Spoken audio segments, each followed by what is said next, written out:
Atheist Nomads, episode 223, Church Governance and Other Funness. The podcast you're about to listen to includes cursing and talking about hoo-haws. Please be advised. Welcome to the episode of Atheist Nomads. I am Dustin. Joining me is Lauren. Hello. And we are joined again by Justin Canine. Hello. Welcome back, Justin. Yes, good to be here. Thanks for having me again. Yeah. You look comfortable, sir. I am comfortable, and I pulled a muscle in my back earlier today, so that's saying something. And then we went and stood in the shop for an hour. Shop talk. That's probably what fixed it, actually. All right, yes, we will not bore any of you with shop talk this time. Did get a little bit of feedback about that when we... and I kept all the talk about I'm sorry that lumber. we're into interesting stuff, people. I'm really sorry about that. I kept that one for patrons only, and one let us know that she just skipped the episode. An 8-minute discussion of the merits of various I'm going to have to go home and think about the effect that I have on people. It was 8 minutes talking about wood. That is not interesting for everyone. My limited mental capacity I can't understand how that wouldn't be interesting, but yeah. Well, okay, we did spend 2 minutes on the merits of knots versus clear. Let's not get back into it here. That sounds boring right there. All right, okay. Yeah. All right. So I get anyway, it. Sorry, people. How is everybody doing? Other than the back. Other than the back, I'm good today, man. It's a good day.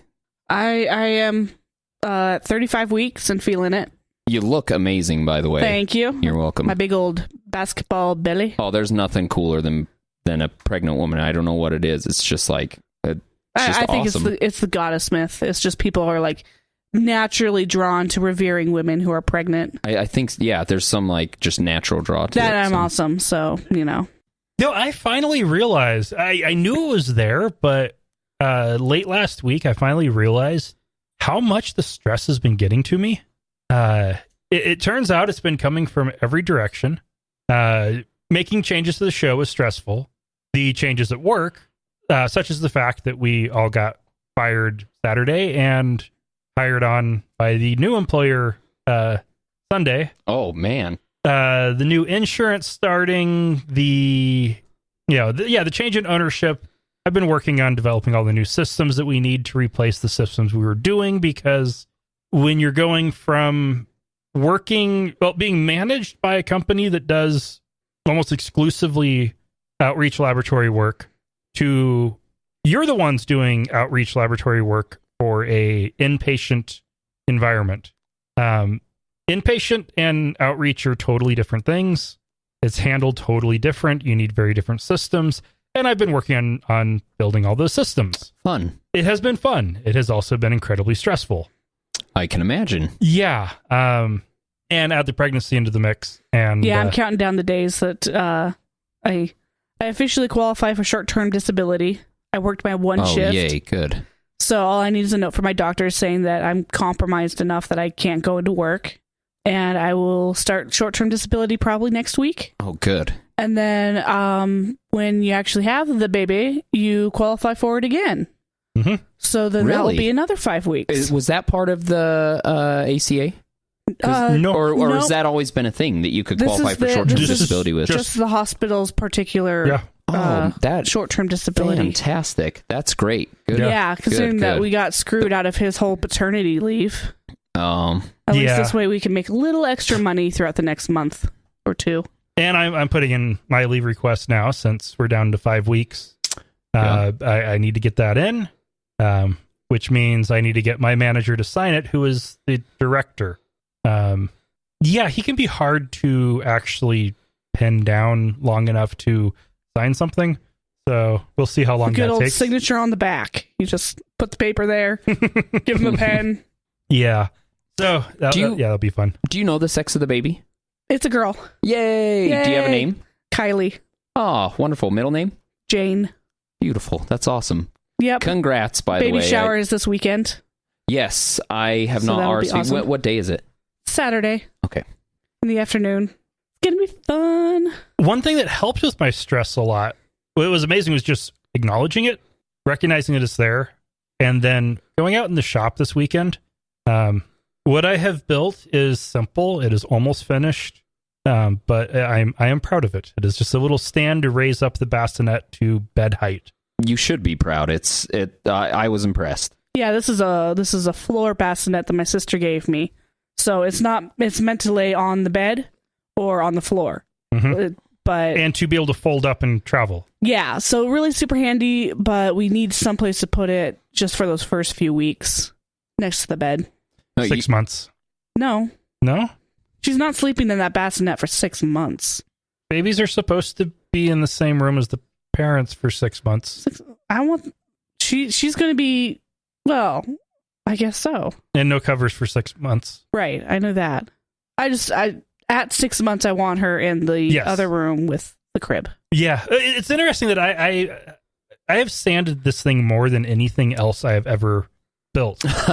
And it's one of the smaller things I've built. And it's like, okay, this is something that needs to last for 6 months. It is not fine furniture. It is going to be hidden away in a corner, seen by no one. Well, look at how much it means to you, though. I mean, that's where you're going to put your time, always. Yeah. Yeah.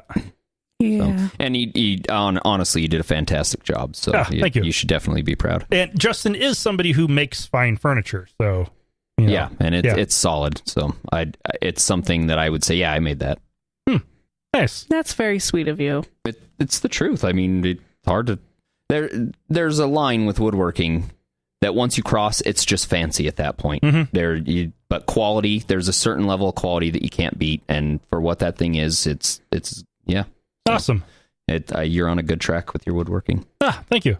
All right, let's move on to dusting off the degree. This time we're going to talk about church governance, and there are a number of different models out there. The main styles are bishop focused or the Presbyterian style. Presbyterian style, which is where the Presbyterian Church gets its name from, they have the presbyters. That's what they call them.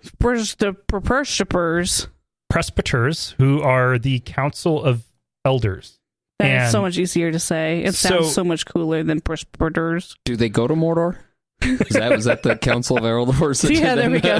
No, they just send their presbyters. So the elders will gather, and they're chosen by the church members. They meet, they make decisions, and they can send delegates to larger bodies. But the control is usually very local. Then you get the bishop style. The Episcopal style is what it's actually referred to as more properly. Not to be confused with the Episcopal Church, but the Episcopal Church does follow the Episcopal style. And the Episcopal Church is the Anglican Church in the U.S. It is a top-down bishop style. So in the Anglican Church, it is the Queen, then the Archbishop of Canterbury, and then the other archbishops, and then the other bishops, and then you have the priest. Sounds like a pyramid scheme. And it is very much a pyramid. And your goal, if you get into the clergy, is to work your way up to the top. The Roman Catholic Church follows an episcopal structure where you have the Pope, bishops, archbishops, bishops, and priests. The Roman Catholic Church officially has only 3 levels of structure. The World Church, bishops, the bishoprics, the archbishoprics, and I guess kind of 4 with local church, but nobody really counts local church. And each bishop gets a throne because they are princes of the church. In medieval times, they were treated as princes. There is a reason that the Anglicans held on to a lot of that, and that is why there are the Lords Spiritual. They are the lords of the church. They're just bishops who get to sit in the House of Lords. But yeah, so every bishop gets a throne. A bishop getting a position is their enthronement. And when the Pope gets the papacy, it is he gets enthroned as the Pope and sits on a throne made of gold. Yeah. Wood. Okay. Is it gilded? Oh, the new one is wood. He downgraded the throne. The old ones had always been gold. Oh, well, way to really cut back there. It was just one of the few paltry things that he did to me. Like, he's like, no, let's not do the gold. It's amazing thing. how much a couple little fluff headlines will make people get on board, though. Especially since what kind of wood? Because that's a broad spectrum from pine, which is dirt cheap, to some wood that is more valuable per ounce than gold. Well, I don't know. What wood is more valuable per ounce than gold? Holy cow! Some of the not pirated, poached stuff out of the Amazon. Oh wow! Some of that stuff is you're talking those ridiculously exotic hardwoods that are almost extinct. What is it with you guys in wood? $5,000. Everything comes back to trees. Comes back to. I don't. Yeah, I don't think finish that sentence. I think it's subliminal. Probably. In my case, it's almost certainly is. But these structures apply across a wide variety of churches, and there are some who kind of go with a middle of the road approach, combining the two, which is what the Adventist Church does, where you have the local church membership having all the power, but you have a very highly structured hierarchy with actually more levels than even the Catholic Church has. It is the most organizational levels of any religious organization, and you have a high degree of authority in the leadership, but they are all elected by delegates and representatives of the membership, and all actual membership decisions are taken at the local level. So that gives the membership a lot of power. And they send delegates up, and they can vote in and out leaders and do whatever the hell they want. If they start doing that too much, then they start getting in trouble, like is currently happening over women's ordination. But you get with those two structure styles, the combos are actually kind of rare. You might get it a little bit like with the Methodists.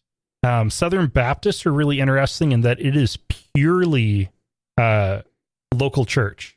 They hold to a very strict Presbyterian style where all power and all decisions are held at the local church level, and the denomination is actually a loose collection of local churches. There is no structure. They just meet at the Southern Baptist Convention, which is the actual official name of the congregation, or the denomination, because it's the churches coming together for a convention to agree on shared objectives and goals and doctrine that they don't have to follow. Imagine that. The Mormons are very much top-down, Episcopal style. Mm-hmm. It's interesting. And you'd think with how many thousands of denominations there are in the U.S., there'd be more styles. Nope, it's really just the two. Well, maybe three if you include representative democracy. I would imagine that you get too many styles in there, and people are going to start taking a little too much liberty with the way they do things. I mean, it seems to keep something that's so palpably false on track and in line, you would kind of have to restrict how you approach it to a large degree. Well, and also kind of, you can either have a local control only system, a very loose structure, a very highly structured top-down, or representative democracy, which is the combination of the two. I don't really know of another way you could do it. Even with governments, we haven't really been able to figure out an alternative. It's one of those three, and usually just one of the two. Local control on governments isn't really much of a government. Yeah. Huh? So that's how they all work. This I know is a kind of a dry topic, but it's an important thing to look at when comparing different denominations. Well, yeah, it's good to understand, especially if you're getting into a debate with somebody, to understand their church better. Mm-hmm. You're going to have less likelihood of looking like a moron. Right. Yeah, like you don't talk to a Baptist about the Pope. Yeah, that's for one, the catechism or something very, like that. Very different. But you also can't try to hold a Baptist to a decision or a policy position of the Southern Baptist Convention. Yeah, that might be their denomination. They don't actually have any ties to it. They're part of an independent congregation that just happens to attend the convention. And And if you try to expect members of the Catholic Church to have any power over what their leaders are doing, they have no power. The best they can do is stop going. Yeah. On the side note, I was looking up the Pope's throne. It is very plain. I couldn't find the materials, but the one that they made in New York for him was made out of plywood. Nice. So they literally went to Home Depot and built the Pope's throne. Although plywood has gotten kind of expensive. That's funny. Oh, you would, people. Yeah, if we mention, like, I don't think we can even talk about napkins at this point. Like, because it involves wood. Yep. All right, let's go ahead and move on to a break. Atheist Nomads is proudly brought to you by Archway Hosting. Check out their low-price, full-featured hosting solutions at archwayhosting.com. That's ARCHWAY hosting.com. We're also brought to you by listeners just like you. You can find out more about how you can become a patron at patreon.com/atheistnomads. That's patreon.com/atheistnomads. And this week's episode is also brought to you by Rodeo Citra Pale Ale from Payette Brewing Company. Very nice. It's good stuff. It's almost an IPA that I can actually drink. It is very. It's one of my favorite beers. I don't drink beer that much, but when I do, the hops aren't overpowering. Mm-hmm. Well, it's a rye. They use a rye, so you get a little more sour. It's not quite as pungent. You get that citrus flavor to it, and yeah, it's meant to be mild, and it's only like 4% alcohol, so you can drink a couple and not be passed out on the floor. Not say really terrible, offensive things on the show. Oh yeah, no, I say those things no matter what. Saturday morning, a 4-foot cross draped with bacon, pig's feet, and a pig tongue was left in the parking lot of the Twin Falls, Idaho Islamic Center. Police are actively investigating and have labeled it a hate crime. And unfortunately, this is just the latest in a string of harassment and vandalism that started in 2015. Yeah, I noticed that a lot of the responses to this, the local response is, oh, it was just a joke. Oh, that Twin Falls, small-minded people. I'm like, no, this has been going on for years, guys. If it was anything other than like a mosque or a Muslim community or something like that, people would at a minimum be like, it's disgusting. Why are you doing that? It's a waste. There would be some level of outrage over it. It's just so juvenile. That's what I don't understand is I mean, I don't even understand what they're trying to say with it. I mean, I get it. Muslims don't like pork, and so they're trying to be offensive there, but it doesn't accomplish anything. They're trying to get them to leave. Oh, yeah. Yeah, they're trying to scare them out of town. Just intimidate them. Yeah. It's disgusting. It's 4 feet long. It's hard to tell what it's made out of. It's just sticks, like branches. Plywood. Yeah. No, not even wood. Just not finished wood. It was just some branches, I think somebody threw together. So juvenile. Really and tied it in bacon. I would say it's a hate crime for sure, because you got to hate somebody to spend the money on the pork to go and take your time and make a 4-foot cross and then go and under cover of darkness, I suppose. Oh, man, that person needs a hobby. Previous incidents involved somebody spray painting some plywood that was nailed over some of the windows. Hunt camp, ? Which was the name of a Japanese internment camp in southern Idaho during World War II. Oh, out in Minidoka. Yeah. They got that. They've gotten weird things, like 10 members got letters in the mail with 2 typed pages with passages from the Quran with correlating passages from the Bible right below them. Man. It's just weird. Do you think this is one just batshit crazy person who cannot handle things or whatever? No. Or do you think this is several people I think this that is a small community of people that are doing this. Like I said, all you have to do is look at the responses on the news stories, and you got people laughing at it. You got people thumbs upping it. You've got people. It's just people are are proud of their hate. Man. And they're bullies, and they get off on it. I mean, and honestly, I'm not incredibly surprised that happened in Twin Falls or anywhere in Idaho. Because for that of matter, the connection with Alex Jones and the whole Chobani refugee thing. Yeah, I'm not surprised it happened in Twin Falls either. There's a lot of people who are not happy with that. Well, and just I mean that they're all rapists and just there's a large Bosnian refugee population in Twin Falls too, and I mean they get harassed fairly consistently. You know, just you have that accent. God, I remember that. You know, I remember that from the 90s.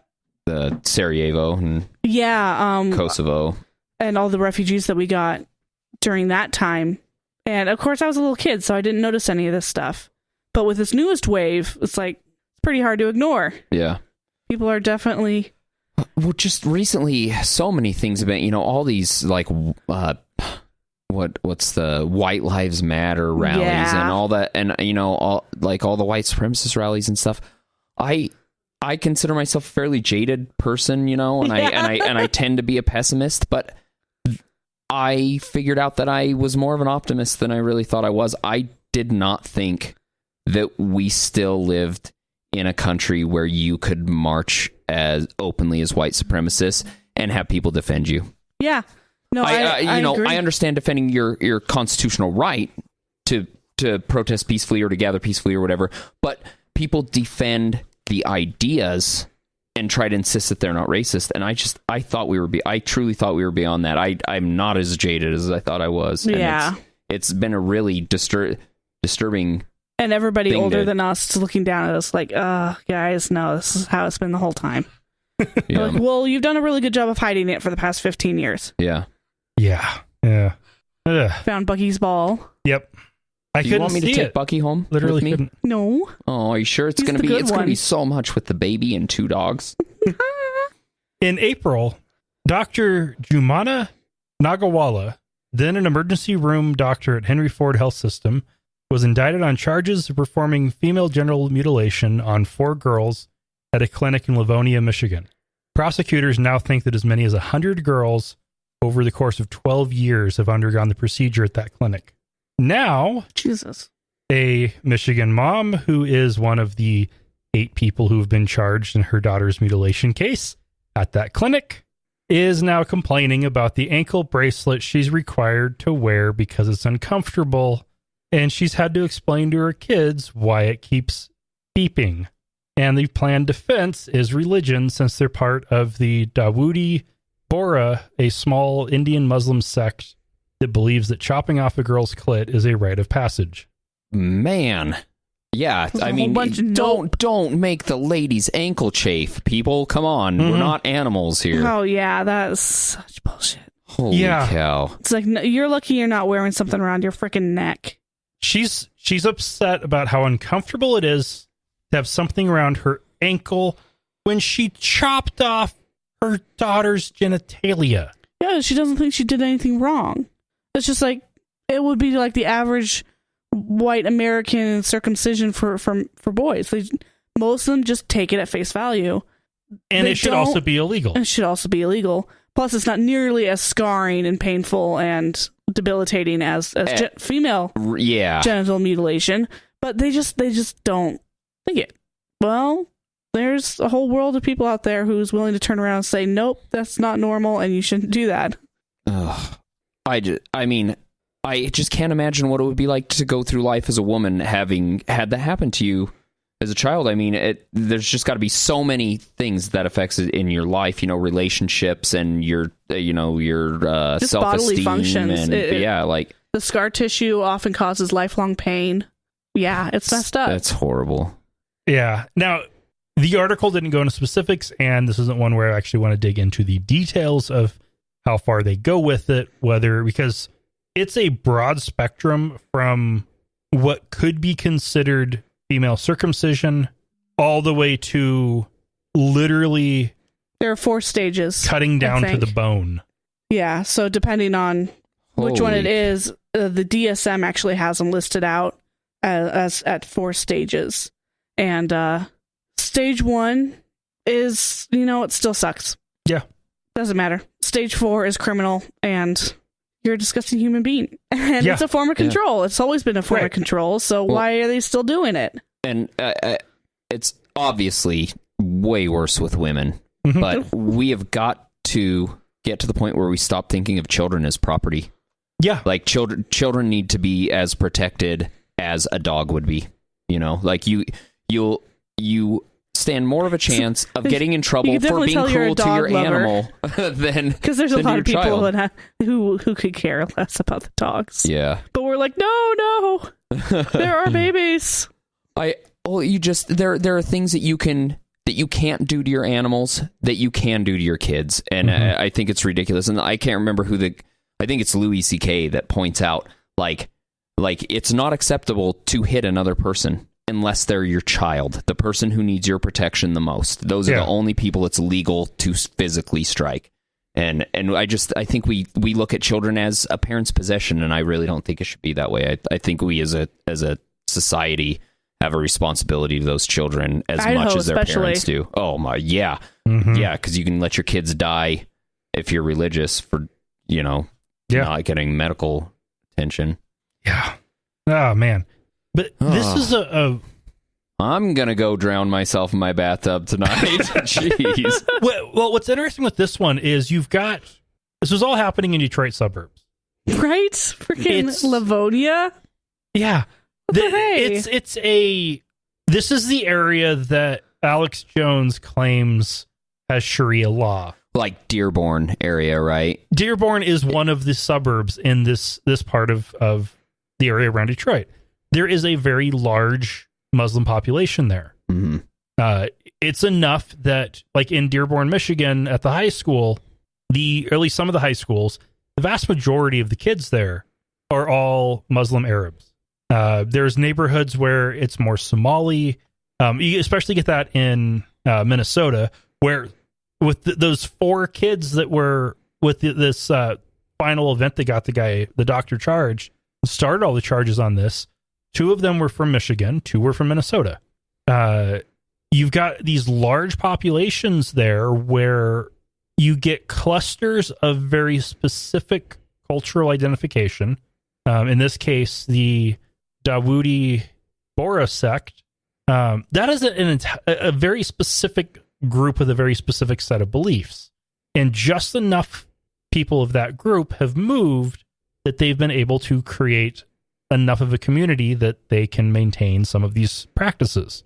I am not saying anything bad about immigrant communities congregating, but this is an area where there's been enough that it's easier for something like this to fly under the radar for 12 years. Yeah.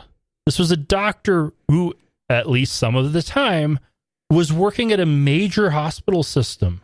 Yeah, it's messed up. Yeah.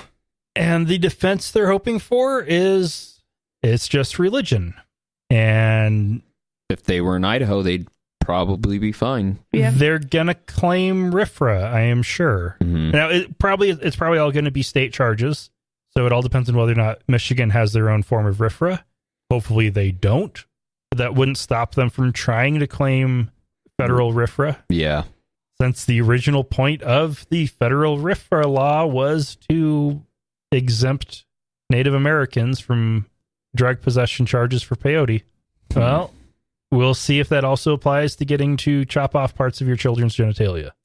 If you can, oh my God, if you can abuse a concept, why not? That's I guess. exactly the kind of where I can imagine somebody would made a slippery slope argument years and years and years ago, and they're like, no, don't pull the slippery slope BS. It's not going to go that far, and then here we are back walk tracking. It's like, oh God. Now there's and this is one of the areas where applying logical fallacies to the wrong. Applying them to things that are where you're not talking about a logical argument can be in and of itself fallacious. Arguing that something will create precedent is not a slippery slope argument. Precedent is a very real thing. Mm-hmm. Precedent gets pushed and continues to advance. Yeah. The same precedent, granting black men the right to vote brought the right to vote to women.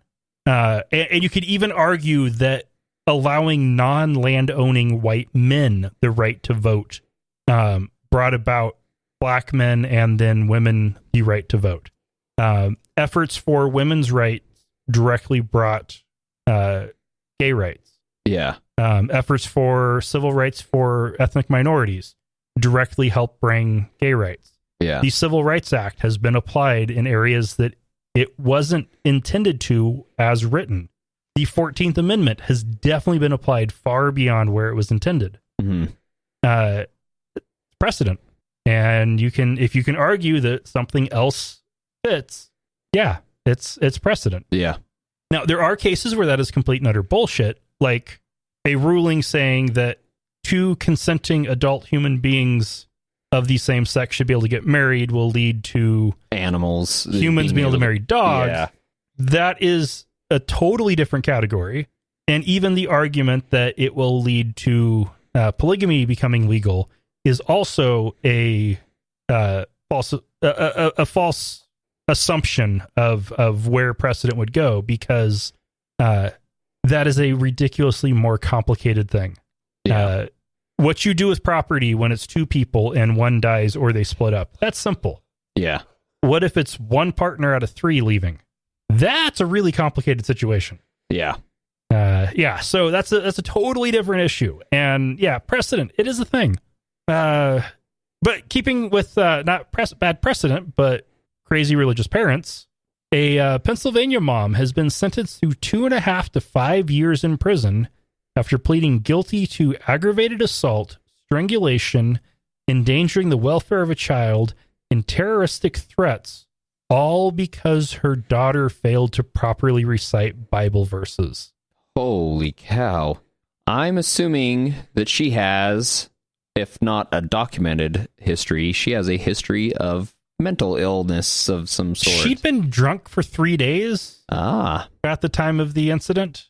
Well, I mean, and when you're drunk, you gotta have those Bible verses recited correctly. Yeah, and we're not talking she had gotten drunk 3 days in a row. She was drunk for 3 days. She had been drunk for 3 days. Holy wow. cow.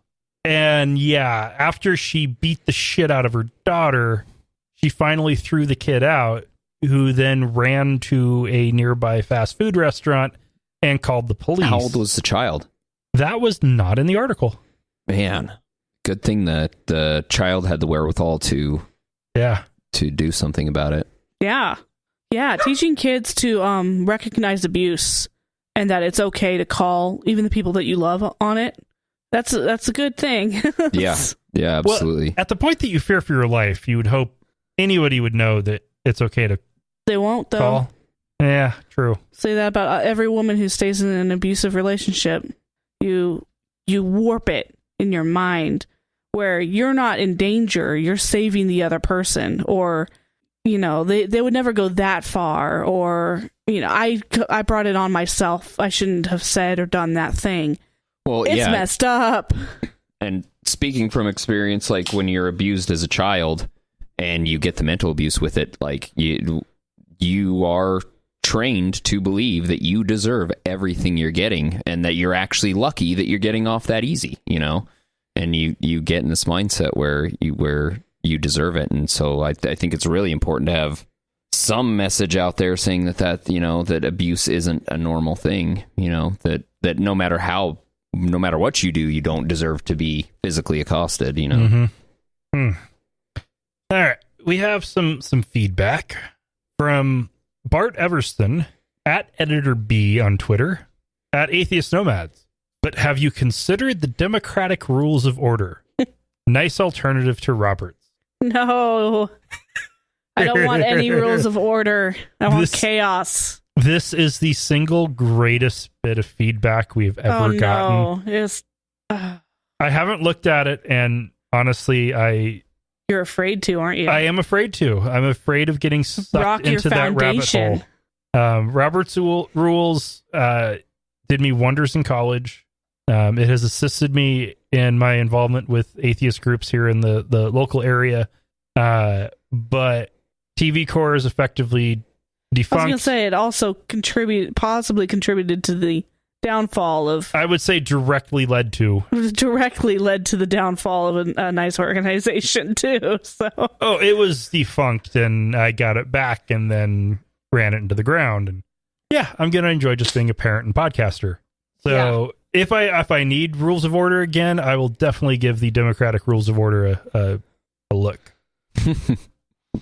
Bill O'Reilly told some listeners on his new web program, as I saw it referred to. I would think that'd be a podcast. Or a YouTube channel. But listeners would be a podcast, most likely. But what he said was, am I mad at God? Yeah, I'm mad at him. I wish I had more protection. This is so I great. wish this stuff didn't happen. I can't explain it to you. Yeah, I'm mad at him. So what's the stuff that's been happening to him? It's God's fault, duh. He keeps settling sexual harassment suits from former colleagues, and it keeps getting into the news that he's a terrible human being. And God but God should be protecting him because he is fighting God's fight out there He's a soldier of God on the internet now because Fox is smart and won't have him. Right. Because they're dealing with enough sexual harassment lawsuits as it is. Bill O'Reilly's one of those people that before I really started actually researching my political beliefs, that I'd watch and stuff would make a lot of sense, and now he just makes me sick to my stomach. Like he's a flagrant hypocrite, Terrible human being. Yeah. Him and Rush and Hannity should just start a band or something. I don't know. The dickheads. No, they should. I think if they got close enough together, would it start a fire? Yeah, they're such Open hotheads. a portal to hell. You get enough hotheads together, and I think you could get some spontaneous combustion. Yep. Oh man, the ego battle between those three would be amazing to see which You'd say one of that, them. But they're probably all friends. Yeah. Hannity and Limbaugh are. And I think Hannity and Riley are. Well, but just to watch the three of them together in a room on a show trying to be the one talking the loudest and saying the most poignant thing, get the last word in. Yep. That'd be fun. I'd pay for that. It's like WWE wrestling. Oh, man. Okay, so now we got one that, if you think about this very deep, it is absolutely terrifying. So we probably will get there anyway. Some Russians were looking up at the sky, and some thought the apocalypse was happening. Some thought it was an alien invasion. No, it was nuclear missiles getting fired over at a test site on the other side of Russia, while some were also getting fired the opposite direction across Russia. This was not an alien invasion, which is an interesting place to jump to. No, this was a Russian show of force demonstrating that their missiles are still very capable. Interesting. So they scare the bejesus out of their own citizens. Yeah. Just to make a point. Yep. Yeah. All right, then. That whole... man. You know what? I'll take that as funny. What a waste of resources. It's not cheap shooting off missiles. No. But then just scare your own people. Well, and I mean, it's got to be posturing, right? That's North Korea's been doing it. We've been doing it. Yeah. Everybody's been doing it. We keep testing our missile defense systems, and actually have done a couple of ICBM tests as well to verify that they still do work. And yeah, North Korea's continues doing tests as they keep working towards an ICBM. Putin has announced his plan for... He's saying he'll have it next year. I doubt it's that quick, but it would be a nuclear missile capable of basically wiping out Texas. I wouldn't miss it. Some of the analysis I've read on this suggests, based on the description of it, it's not possible. Yeah, didn't we go... It's like the math doesn't add up for it. Right. The number of warheads required to be in this device would not work with a 5-ton capsule. They would have to weigh more. But yeah, it's still posturing. You say you're going to create something and wipe out Texas. That's pretty freaking terrifying. If you can wipe out Texas, you could wipe out the entire like central eastern our power seaboard. structure on the eastern seaboard with one missile. Yeah. Now, actually, you could wipe out our entire power infrastructure with one missile anyway. Well, I mean, like our government power, like our governance, like it just Washington and Virginia and like that area, the eastern seaboard. You create the situation where the U.S. attorney for Salt Lake becomes president. That's scary. It's scary, but it's not real. Yeah. I mean, I just don't believe that they have something that's capable of that. They have plenty of other things that are probably capable of something of annihilating our government. But if you worry too much about the possibility of nuclear war, then you don't live your life. Yeah, you end up being disappointed and wasted later when nothing ever happens. That's what I struggle with the nuclear threats, is like, how much do I even want to think about this? Because if it's going to happen, it's just going to be a shitstorm. It's totally beyond our control. And if it's not going to happen, then why the fuck am I wasting time worrying about it? Well, I could be playing with my dog. Realistically, okay, one missile that could wipe out Texas. Big whoop. They have thousands of missiles that could wipe out every major city in the U.S., plus all of our dams and nuclear power plants and most of our ICBMs. So big fucking deal. You have a missile that can wipe out Texas. The main point with that idea is that it would overwhelm our missile defense systems. Again, missile defense systems, while good in their best case scenario, in a 1,000 missile scenario, might block 80%. That's higher than I would have assumed. Absolute best case scenario. Okay. If you block 80% of 1,000, that's still 200 nuclear missiles. Yeah. And then our retaliation, and then the counter retaliation, and life is gone. Yeah, nuclear winter. And in all practicality, the likelihood of a global thermonuclear war is about on par with Yellowstone erupting. Yeah. So, well, like the idea of mutually assured destruction or whatever, where you're not going to pull that trigger because you know it's ending it's ending your, It's like, all right, you get in a fist fight, and you happen to have a grenade, so you pull the pin and just hold it in your hand. No, that's stupid.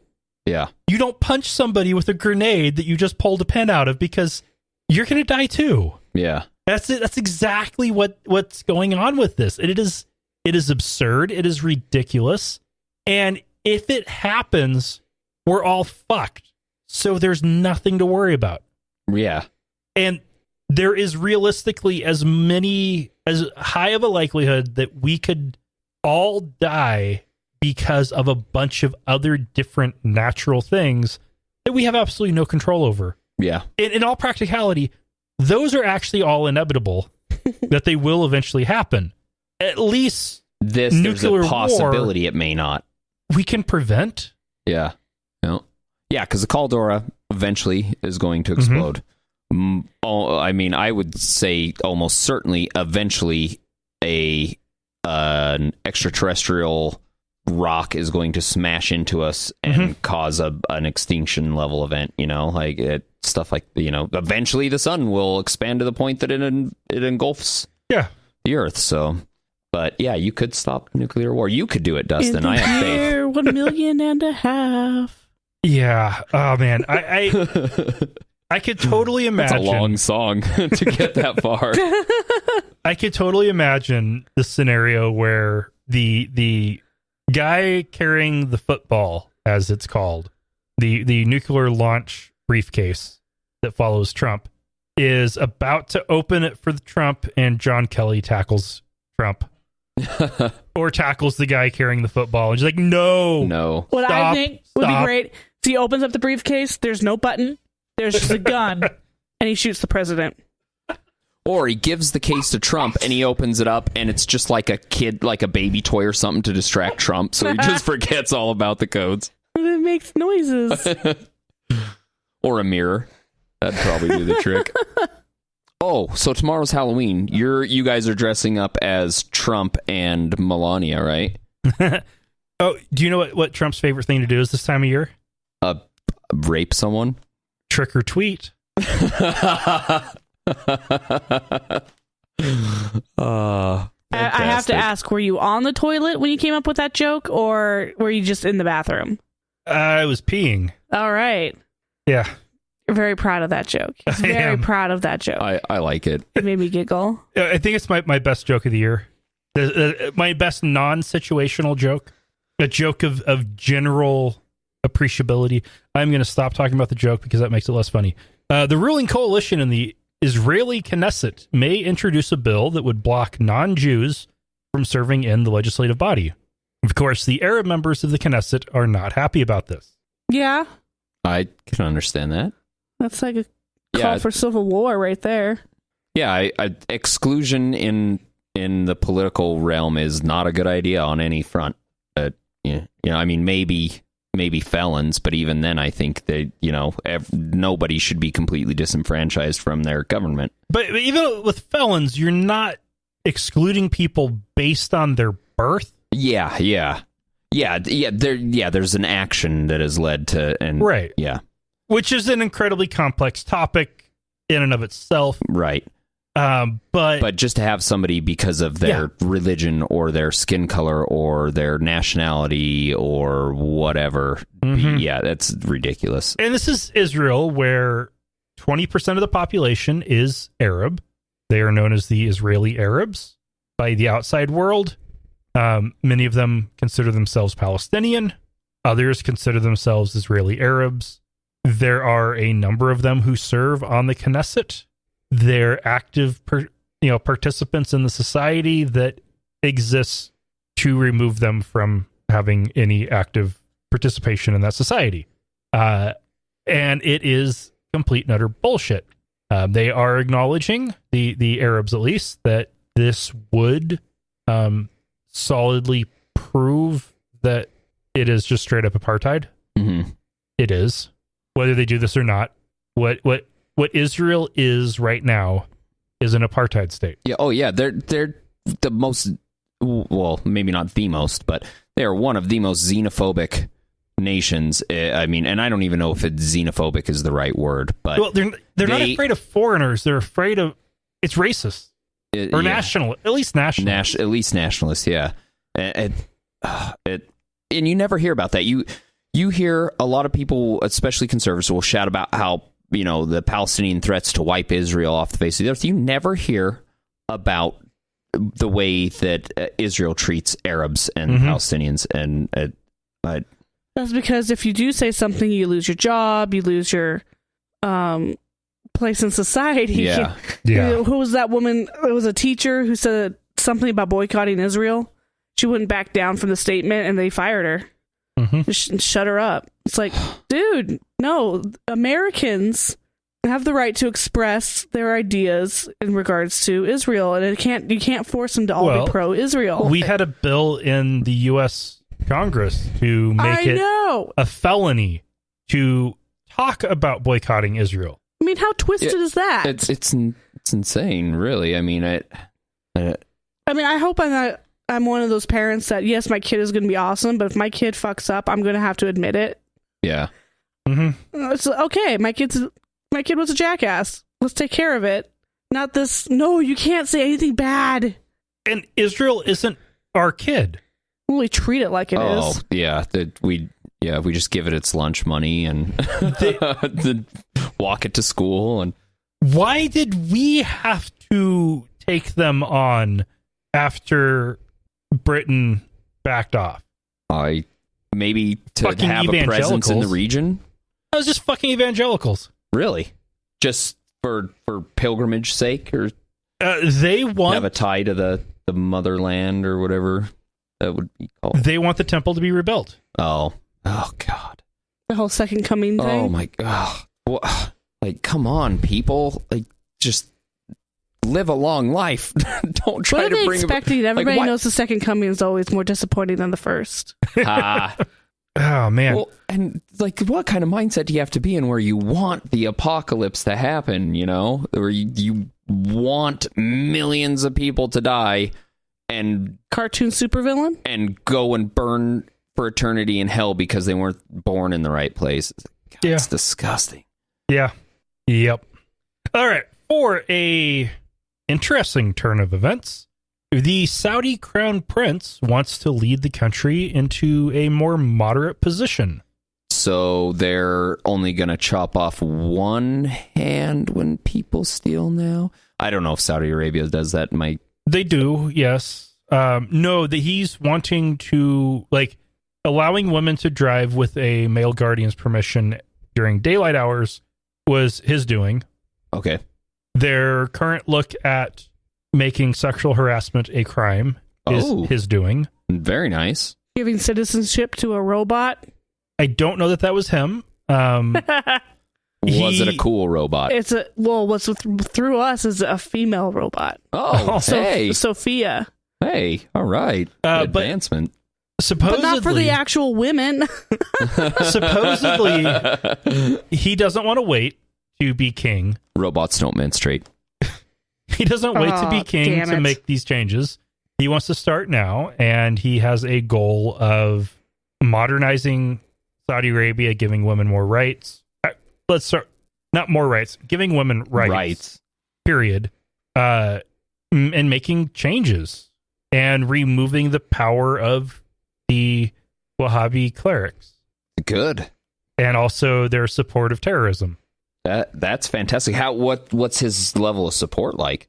He's crown prince. As long as nobody kills him or talks his dad into naming somebody else crown prince. Well, but it doesn't matter. Well, but that's what I'm saying. If you don't have a level of support, though, he's gonna end up in a situation he doesn't want to be in for sure. I can't imagine they'd let you get too out of hand. Yeah, it'll be interesting to see what happens. I think he's kind of testing the waters now. Oh, that's fantastic. I mean, that's sorely needed. I honestly don't have high hopes for it because, he may have really good goals. He may actually want to do the right thing. Whether or not he will actually be able to pull it off is totally another story. Yeah. Baby steps. We'll see. Well, and I mean, look at Iran in the 70s versus Iran now. I mean, there could be a decade of progressive movement and then just gone overnight, with a new change in leadership. So now on the plus side, his dad's well into his 70s and crown prince is 30s or 40s. So he's looking at a long reign. 40 years anyway of actually making changes. Well, if he can garner support and get something done, man, that'd be fantastic. That I think that's almost more than you can hope for in the Middle East. But yeah. All right, and for our final story, areas in the Netherlands with legal prostitution saw on average a 30 to 40% drop in sexual assault and rape in just 2 years, according to a new study. A doy, right? Another study to prove what we already know. Yeah. But hey, at least they have the numbers. Oh, man. I think it's funny every time that a study like this comes out where, when you don't regulate things that you are uncomfortable with, you don't have the crime surrounding it. Right. And it just blows people's minds. Right. When Canada criminalized prostitution, they saw their rape rate rise. Mm-hmm. When Connecticut accidentally legalized prostitution, the rate of rape dropped in half. Yeah. And then when they recriminalized prostitution, the rate of rape doubled again. It really doesn't paint a good picture for the male gender as a whole, though. No, it doesn't. No, it doesn't. It's like not much does, if we're being honest. They're gonna get sex one way or another. It's just whether or not you're competently paid. Yeah. Well, and it's one thing that, I'm sure I'm gonna get some flack for saying this, but how drunk are you? Not really. Okay, no excuse. It is a common thing that I've heard from a lot of prominent feminists that rape is about power, not sex. That is bullshit. Studies like this prove that is bullshit. Yeah, because if it was about power, then it would be about rape. Yeah, and rape would not, and prostitution decrease. Wouldn't change anything. Yeah, prostitution. But prostitution doesn't eliminate rape. It doesn't eliminate it.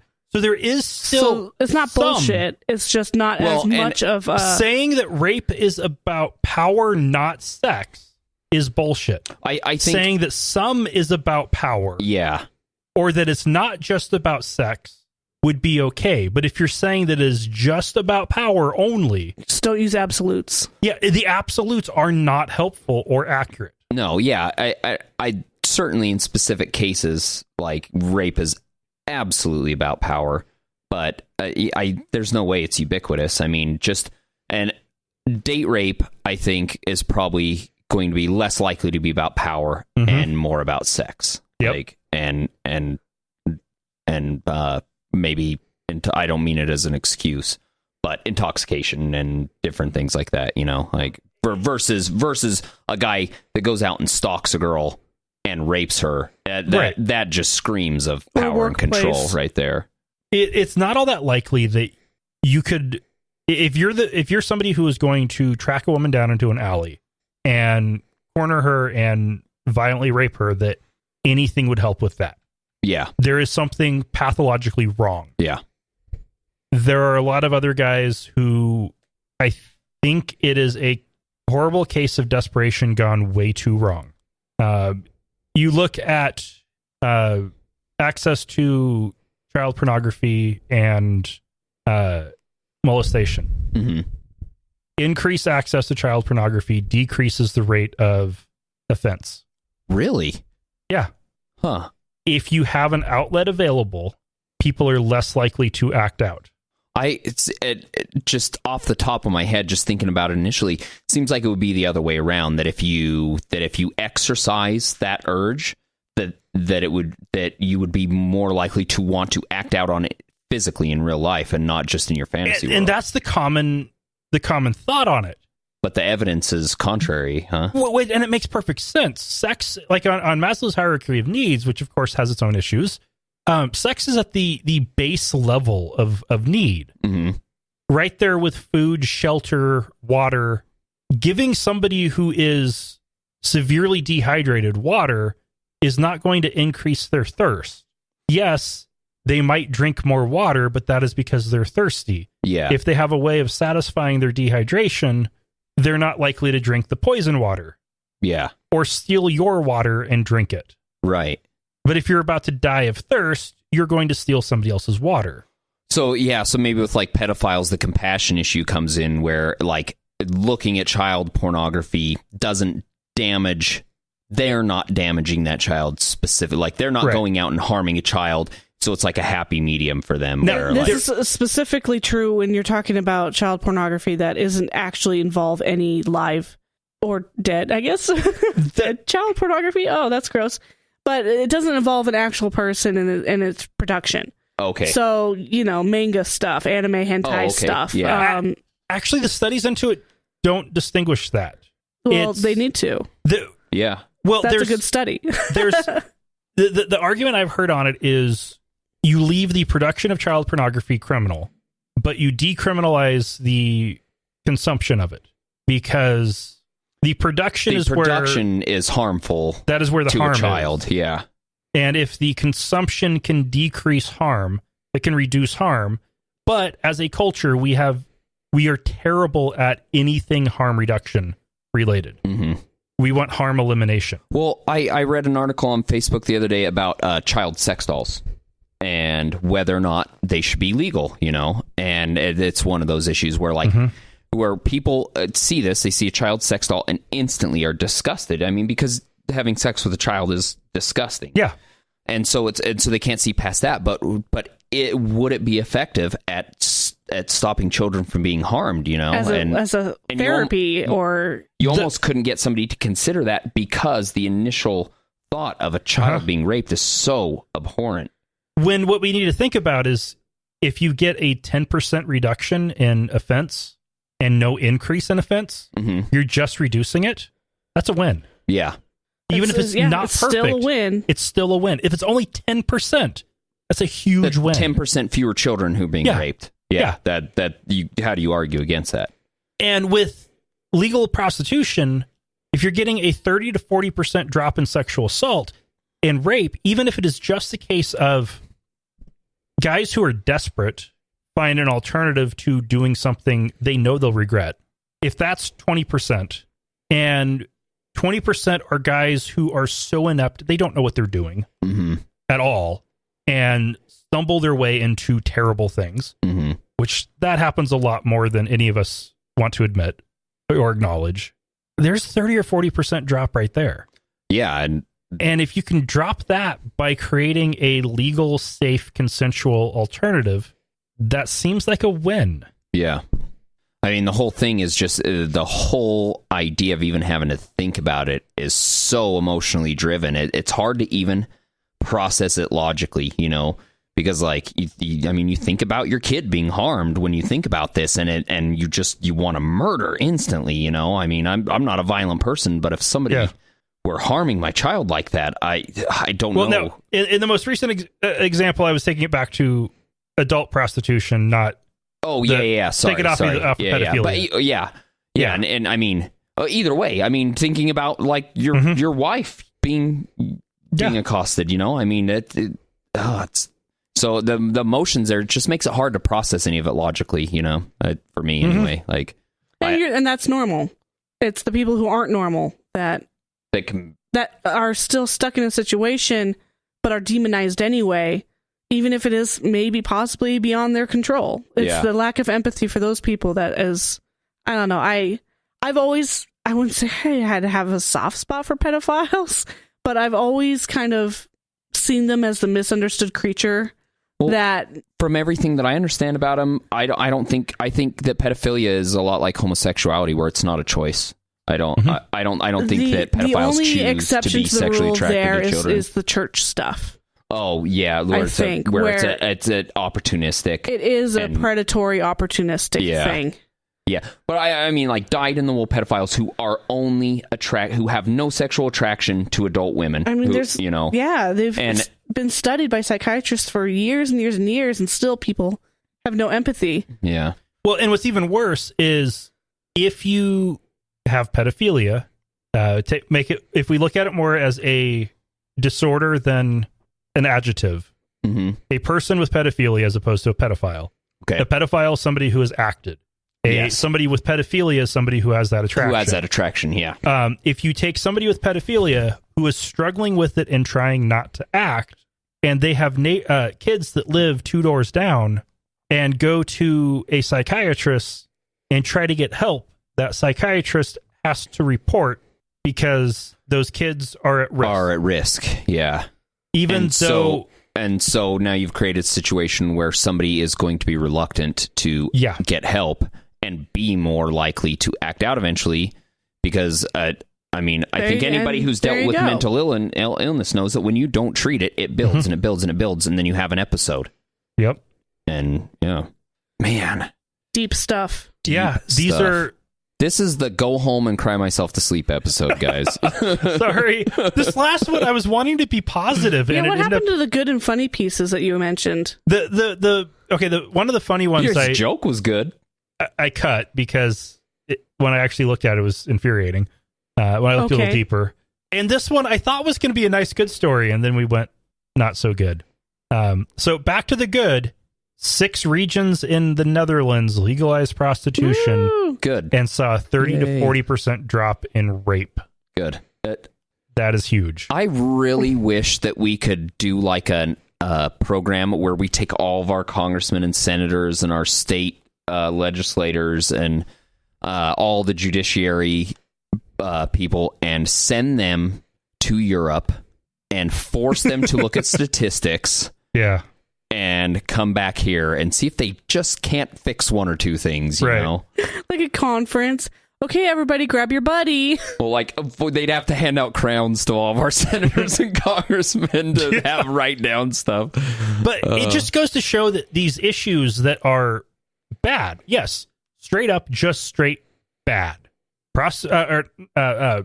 Rape is straight just bad. Yep. It needs to stop. It shouldn't happen ever. It is an incredibly complicated issue, and fixing the issue, part of it is changing the culture. Part of it is changing the way we educate people. Part of it is reforming our laws to both make it easier for victims to get help and to minimize the chances of people offending. Yeah. Well, I think Lauren's point was really good, making them more comfortable, like being more empathetic and so that not necessarily patting somebody with pedophilia on the back, but saying thank you for coming forward with your pedophilia before you went and hurt a child. I think we need to make a situation where people are where they're not going to get beat to death in the street. And the truth is with men who are inundated with violent images or sudden urges where that's largely reported in repeat offenders, where they're walking down the street and they see a girl go by and they can't help but get this image in their head that's something violent, and it's not a choice. It's not a choice. It's just your subconscious. And if they could go and get help for that without immediately being demonized.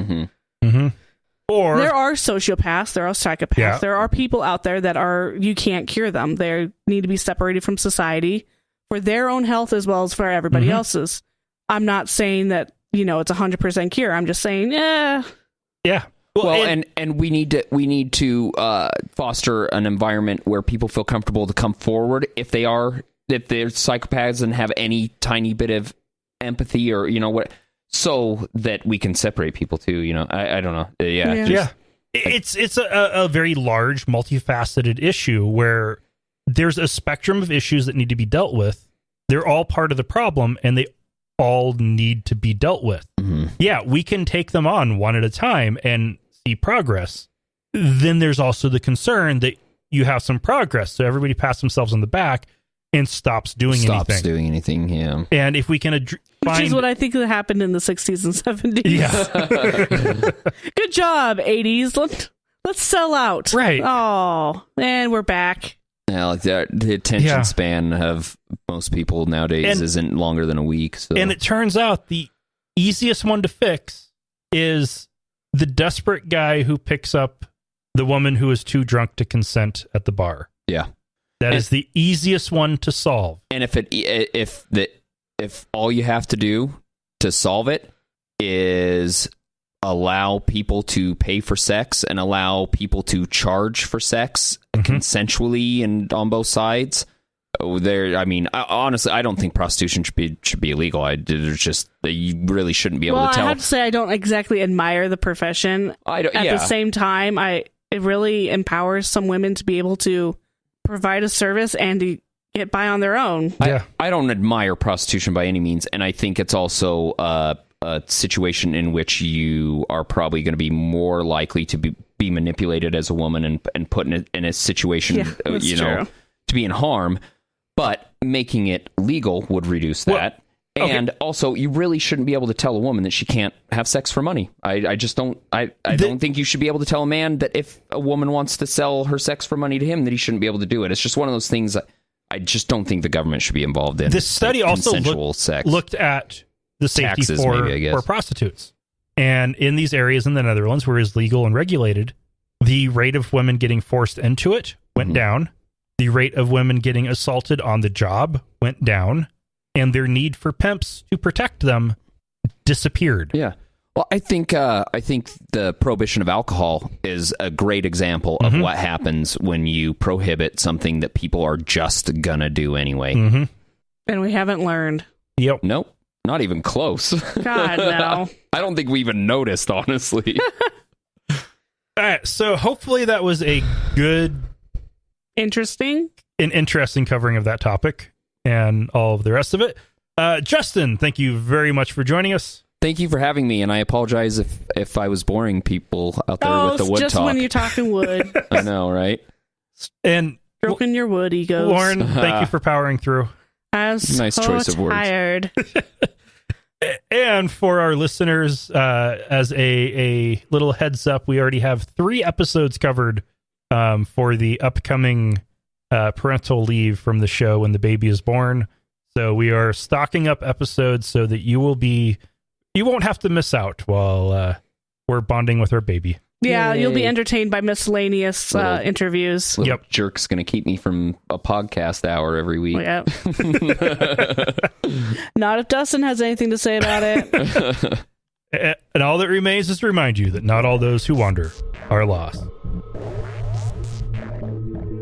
Thank you for listening to another episode of Atheist Nomads. You can find show notes and contact information at atheistnomads.com.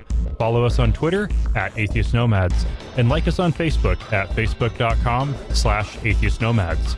Please subscribe to the show in iTunes, Stitcher, or your podcatcher of choice, and while you're there, feel free to leave us a review. Theme music is courtesy of Sturdy Fred. Until next time, this has been the Atheist Nomads.